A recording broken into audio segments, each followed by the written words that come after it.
नमस्कार दोस्तों, unforgiving history channel में आपका एक बार पुनः स्वागत है। कालाय तस्मै नमः। काल की आज्ञा में कैसे कैसे जोरावर चले, क्या मजाल की कोई हुक्म की अदुली कर सके।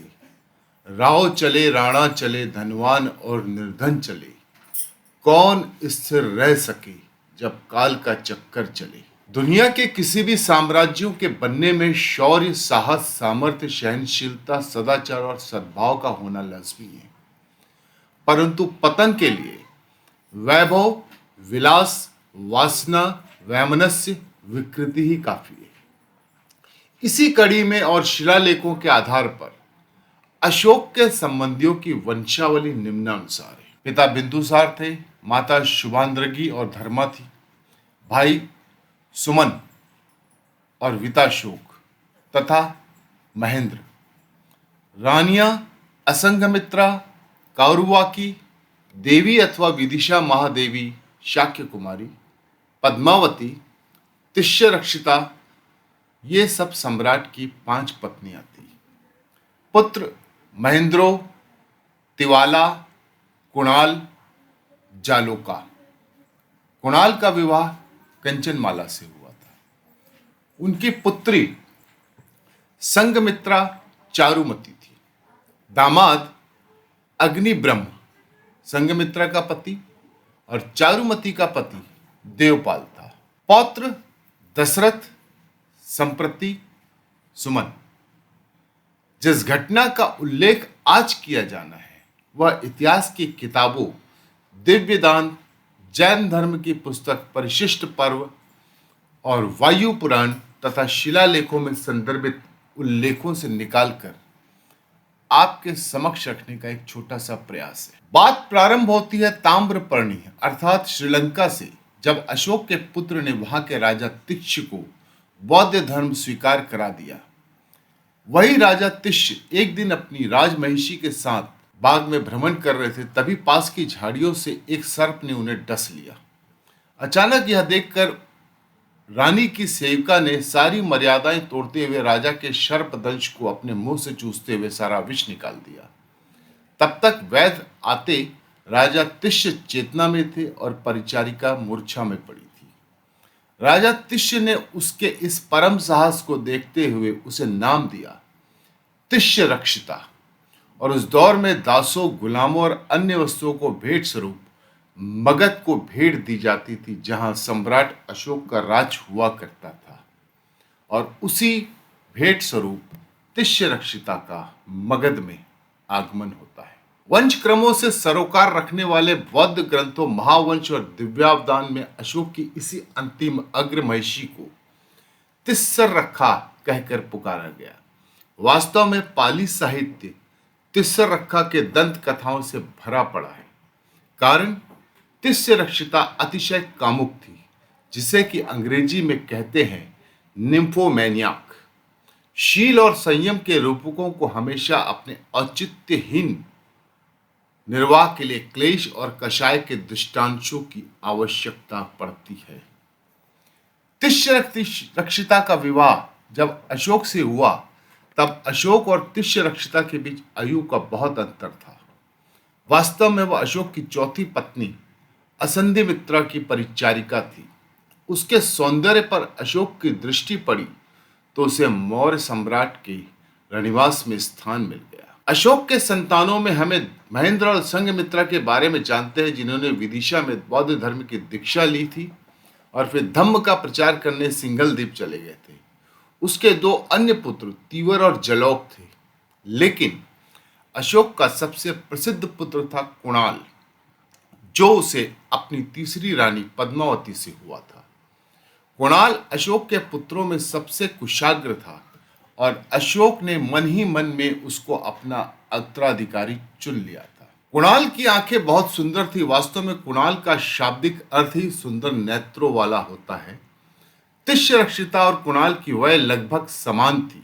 ऐसे में यह अवश्यंभावी ही था कि कामातुरा तिष्य रक्षिता कुणाल के प्रति आकृष्ट हो जाती है, किंतु चूंकि वह अशोक की पत्नी थी, इसलिए कुणाल उसे माता कहकर पुकारता था। वह अपनी पत्नी कांचनमाला से भी बहुत प्रेम करता था।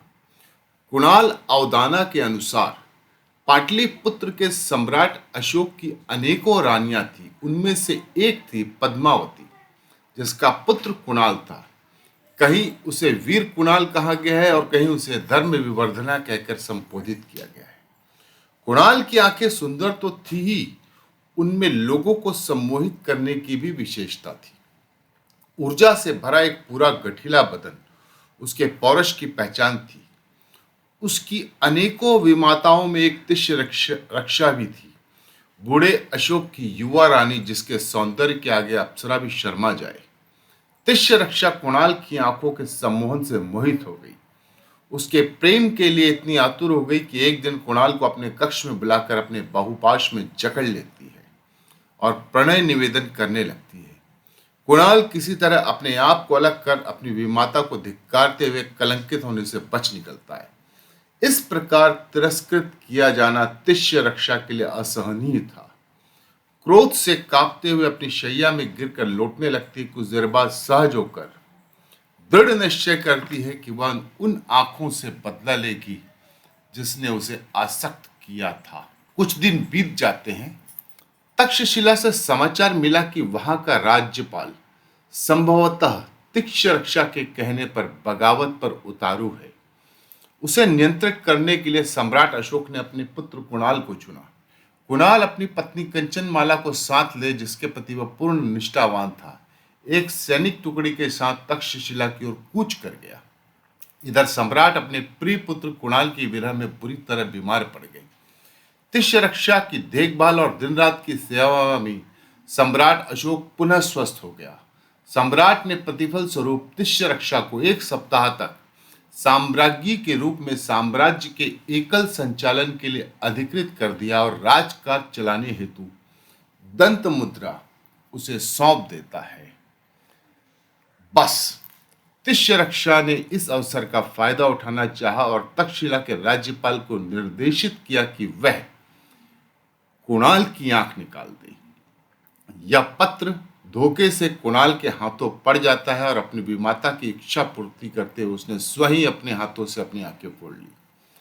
कंचनमाला अंधे कुणाल को साथ लेकर वापस पाटलिपुत्र पहुंचती है। सम्राट अशोक को तिष्य रक्षा के षड्यंत्र की कोई जानकारी नहीं रहती। वह तो केवल यही जानता है कि उसका प्रिय पुत्र बंधा हो गया। अपने पुत्र की दयनीय अवस्था को देख सम्राट की आंखों से अनवरत अश्रुधारा बहने लगती है। कुणाल को अपनी विमाता से कोई द्वेष नहीं था और उसके मन में उसके प्रति आदर भाव यथावत रहा। और इतिहास में प्राकृत भाषा में लिखा सम्राट अशोक के पत्र के शब्दों की एक गलती ने पूरे साम्राज्य को गर्त में धकेल दिया। दरअसल वो गलती सम्राट अशोक की भी नहीं थी।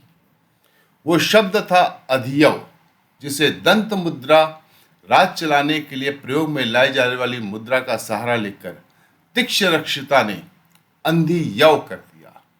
इस छोटी सी शब्दों के हेर फेर ने राजपुत्र कुणाल को अंधा बना दिया। जब सम्राट अशोक को इसका पता चलता है तो उसने तिष्य रक्षिता को जीवित जला देने का आदेश दिया, परंतु कुणाल ने सम्राट अशोक के इस निर्णय पर असहमति जताते हुए तिष्यमित्रा को क्षमादान देने को कहा। कालांतर में सम्राट अशोक की मृत्यु के एक सप्ताह पश्चात तिष्य रक्षिता की भी मृत्यु हो जाती है और उसके पश्चात कुणाल के पुत्र संप्रति को अगला मौर्य सम्राट घोषित किया गया।